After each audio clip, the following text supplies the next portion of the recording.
നമസ്കാരം. ഇന്ന് നമ്മൾ സംസാരിക്കുന്ന വിഷയം വർദ്ധിച്ചു വരുന്ന റോഡ് അപകടങ്ങളെക്കുറിച്ചാണ്.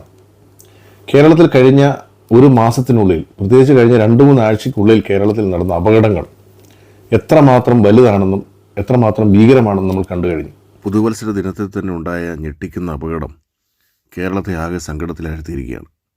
പുതുവർഷ ആഘോഷത്തിൽ നിന്നും ഉണരുന്നതിന് മുമ്പാണ് കണ്ണൂരിൽ ഇത്തരമൊരു അപകടമുണ്ടായത്. കണ്ണൂർ തളിപ്പറമ്പിൽ വളക്കയിലാണ് 19 വിദ്യാർത്ഥികളുമായി പോയ സ്കൂൾ ബസ് മറിഞ്ഞ് ഒരു വിദ്യാർത്ഥിനി അതിദാരുണമായി കൊല്ലപ്പെടുന്നത്. കേരളത്തിലെ റോഡുകൾ ചോരക്കളമാകുന്നതിനെക്കുറിച്ച് കഴിഞ്ഞ ദിവസം നമ്മൾ സംസാരിച്ചിരുന്നു. മണിക്കൂറുകൾ കഴിഞ്ഞില്ല, ഇതാ വലിയൊരു അപകടം വീണ്ടും സംഭവിച്ചിരിക്കുകയാണ്.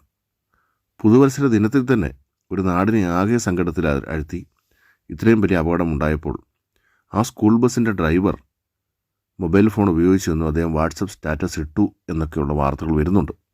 പക്ഷേ ഡ്രൈവർ ആ വാർത്ത നിഷേധിച്ചിരിക്കുകയാണ്.